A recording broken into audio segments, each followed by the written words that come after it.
Solve the murder, stop the war, save the world.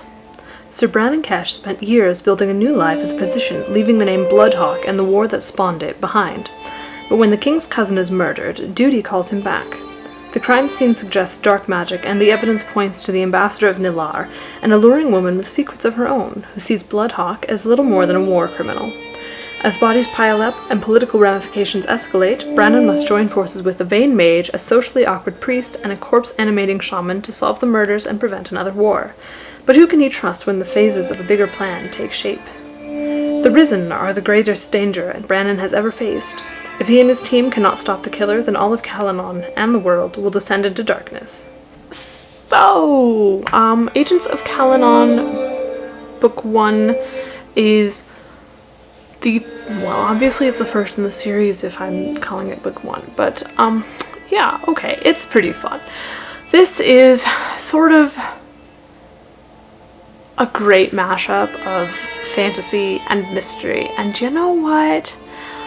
I liked it. I really, really liked it. I'm generally fond of murder mystery. I like the procedure, I like the logical progression from A to Z. I like the fact that you can have, these tiny little details that fit together into the larger picture and reveal the killer.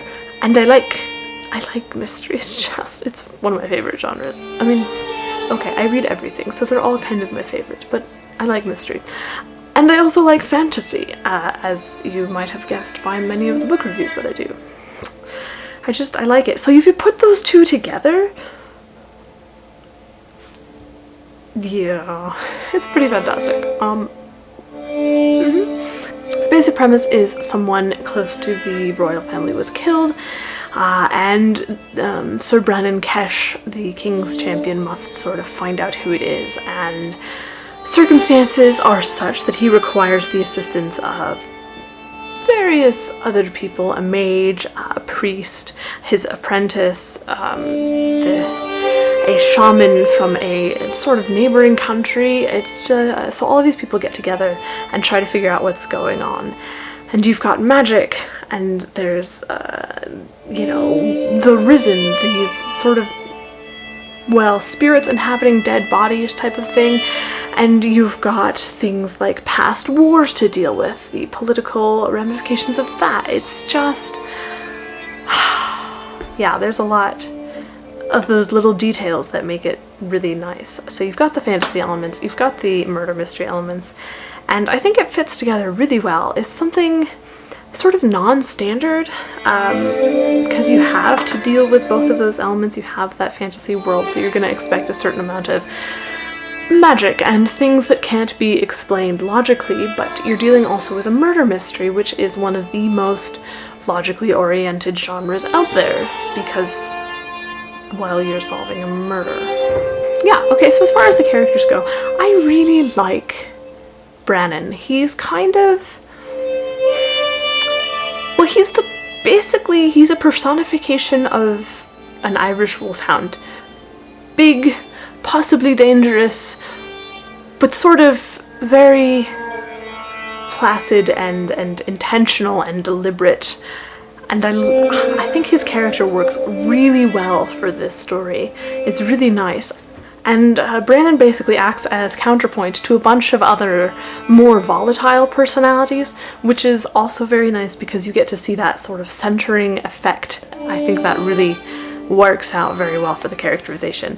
As far as the story goes, I liked it. I did rather figure out the mystery bit beforehand, but that's to be expected for me.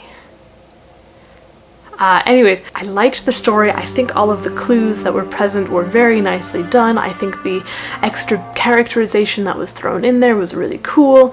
There were a few pieces towards the end where things escalated dramatically in the fantasy sense that I think maybe weren't necessary for the mystery sense, but worked very well for the story as a whole. And a couple of characters died, and I really wish they wouldn't have done, but that's beside the point. I think I I don't really have a lot of critiques for this story, except for the fact that that one section in there really worked more for the fantasy part of this world than it did the mystery part of this world. But since that's neither here nor there, really, I mean, it works for the story. I don't think it's that big of a deal in terms of the mystery. It's just my own personal, like, darn sort of a thing. There's really nothing major that I would critique about this story. I liked it a lot. I think it worked really nicely, and I think the mystery was quite good, even if I did figure it out. Again, that's normal for me. I have a hard time not figuring out mysteries.